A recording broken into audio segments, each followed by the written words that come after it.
दीपक study centre में आज आप लोग का स्वागत है। तो आज हम लोग संस्कृत में कुछ क्रिया शब्द सीखेंगे जो अनुवाद बनाने के लिए बहुत ही उपयोगी है। बिहार बोर्ड के एग्जाम में क्लास 8, 9, 10 के एग्जाम में संस्कृत में कुछ अनुवाद भी पूछे जाते हैं एग्जाम में। तो अगर हम लोग को क्रिया शब्द पता नहीं रहेगा तो हम लोग अनुवाद बनाने में दिक्कत होगा।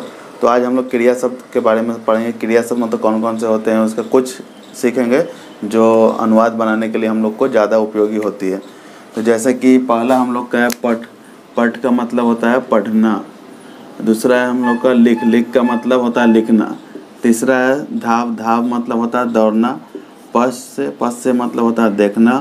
फिर पांचवा है गम या गच्छ, दोनों का मतलब होता है जाना। फिर छठा हम लोग का नृत्य। नृत्य मतलब होता है नाचना। फिर सातवां हम लोग का नमः। नमः मतलब होता है नमस्कार करना। आठवां हम लोग का तिष्ठ। तिष्ठ मतलब होता है ठहरना। नौवां हम लोग का भव। भव मतलब होता है होना। और 10वां है पच। पच मतलब पकाना होता है। और 11वां है याच। याच मतलब होता है मांगना। और 12वां है दा। दा मतलब होता है देना।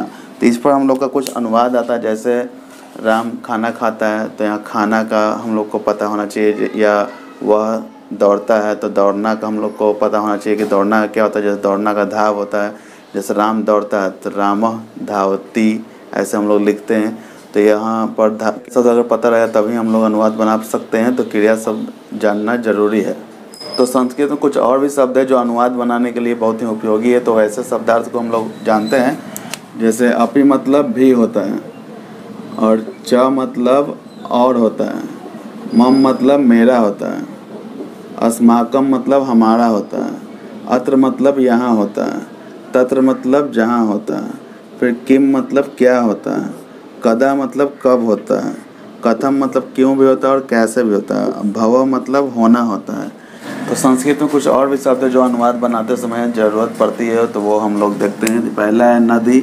नदी को हम लोग सरिता भी बोलते हैं, नदी भी बोलते हैं। दूसरा है पेड़। पेड़ को हम लोग वृक्ष बोलते हैं। तीसरा है सिंह। सिंह को सिंह बोलते हैं। चौथा है सांप। सांप को सर्प बोलते हैं। पाँचवा है हाथी। हाथी को गज बोला जाता है। छठा है फल। तो फल को फलम बोला जाता है। सातवां है मोर। तो मोर को मयूर मयूर बोला जाता है। आठवां है कुत्ता। तो कुत्ता को कुक्कुर बोला जाता है। फिर नौवां है घोड़ा। तो घोड़ा को हम लोग अश्व बोलते हैं। 10वां हम लोग का है अजा। अजा मतलब होता है बकरी। तो ये सब कुछ शब्द हैं जो संस्कृत के अनुवाद बनाते समय हम लोग को ज़रूरत पड़ती है। तो ये सब अगर हम लोग जानेंगे तो अच्छी तरह से हम लोग अनुवाद बना सकते हैं। तो इसको अच्छी तरह से आप लोग याद कर लीजिए और अनुवाद बनाते समय इसको प्रैक्टिस कीजिए। तो अनुवाद बनाने के लिए लट लकार लिट लकार इसका स्ट्रक्चर हम लोग पहले सीख चुके हैं, पिछले वीडियो में हम लोग पढ़ चुके हैं। तो जो व्यूअर उस वीडियो को नहीं देखे हैं तो प्लेलिस्ट में जाकर या डिस्क्रिप्शन में लिंक दे दिया जाएगा, तो उस पर जाकर आप लोग उसको विजिट कर लीजिए, देख लीजिए और अच्छी तरह से समझ लीजिए और अनुवाद अच्छी तरह से बनाइए, प्रैक्टिस कीजिए। और जो भी आप लोग के क्लासमेट हैं उसको शेयर कर दीजिए जिससे उनका भी उद्धार हो जाए।